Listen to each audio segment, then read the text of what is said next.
I hate drugs. I loathe the purveyors, the merchants, and the pushers of this demonizing element. I have not failed to emphasize this from the very day of the campaign when I ran for the presidency in 2016. This was my covenant with the Filipinos who believed in me. And to this day, must still agree with what in government have achieved. Or anything else, Senator, I'd like to thank the committee for inviting me. Para once and for all, malaman natin ang totoo. So, I would like to request sa inyo na huwag ninyo akong ituring president or kaibigan. Treat me as a witness and tignan natin kung lalabas yung totoo. So, with your permission, at maraming salamat po sa inyong lahat for inviting me. I'd like to start my mandate as President of the Republic was to protect the country and the Filipino people. Do not question my policies because I offer no apologies, no excuses. I did what I had to do. And whether you believe it or not, I did it for my country. The war on illegal drugs is not about killing people. It is about protecting the innocent and the defenseless. The war on drugs is about the eradication of illegal substances such as shabu, cocaine, heroin, marijuana, party drugs, and the like, as a menace which ruins people, families, communities, and relationships, and tears apart the social fabric which binds society together in peace, harmony, and brotherhood. It is not unlike slogans which serves as calls for a better future, such as a war on waste, war on corruption, and war against climate change.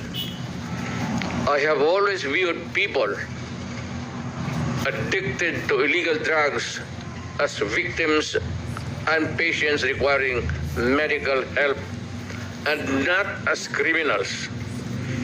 That is why when the war on drugs slogan came into being, coined first as a message to the people of Davao City to stay away from illegal drugs.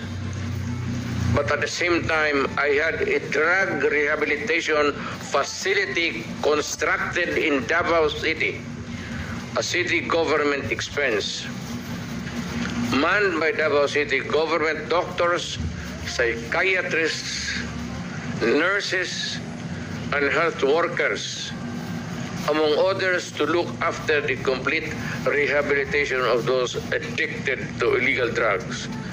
I believe then,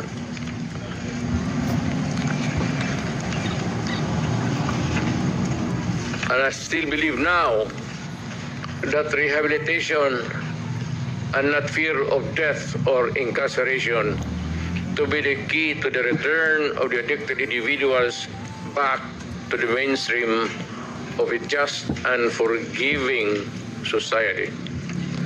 But no mistake about it, I hate drugs. I loathe the purveyors, the merchants, and the pushers of this demonizing element. I have not failed to emphasize this from the very day of the campaign when I ran for the presidency in 2016. This was my covenant with the Filipinos who believed in me. And to this day, must still agree with what in government have achieved. It is unfortunate that drug-related crimes are on the rise again. Every day you can read about children being raped, people getting killed and robbed. And just recently, a drug den was raided within the Malacañang complex. This clearly manifests that the purveyors of this menace are back in business.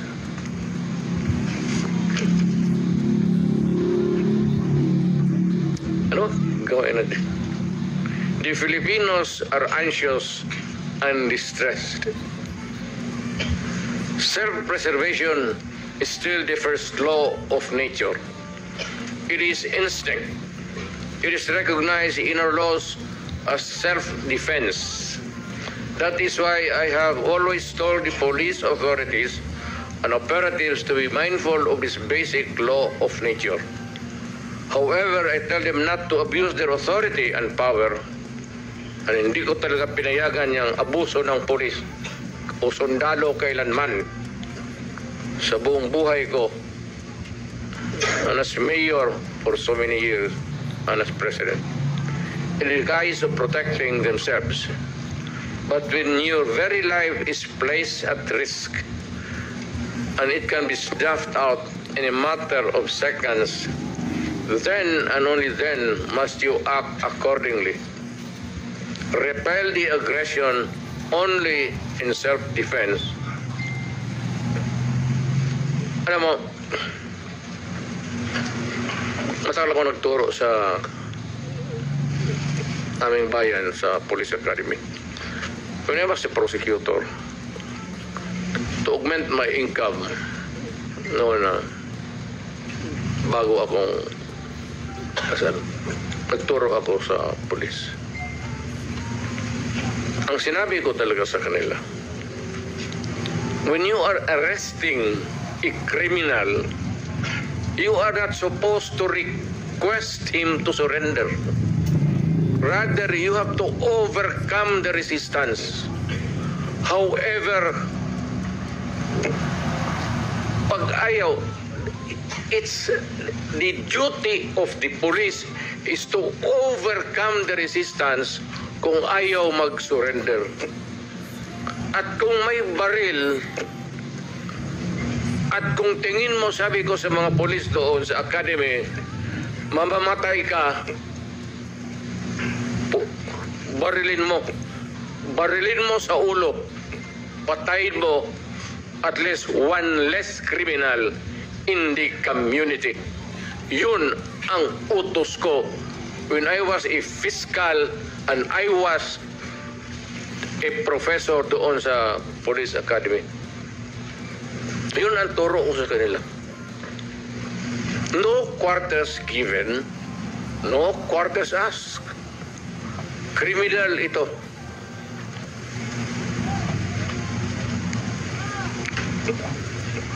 Repel the aggression only in self-defense. Do not make orphans of your children and widows of your wives. I don't want that in my conscience as mayor and president.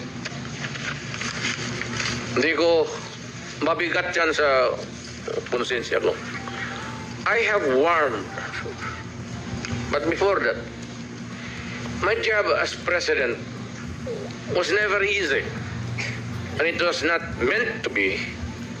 I have tried to do the best I can to address the problem of illegal drugs firmly and without compromise.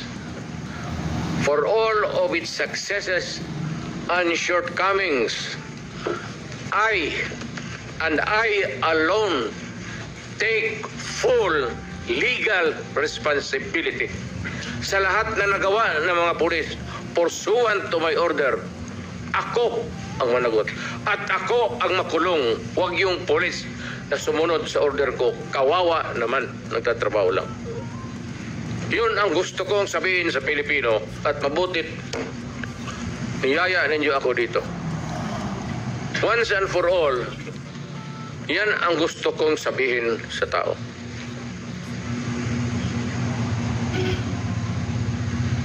I have warned all of you as your president then and as a private citizen now. Drugs will destroy the Filipino. It will destroy my country. And I will never allow it. Maski ako empleyado sa gobyerno o private citizen, I will do what is necessary to protect my country, my community, at yung mga anak natin. This is a matter of principle. At papagkamatayan ko yan. Maraming salamat. I'm ready to answer your question. Thank you, Mr. President.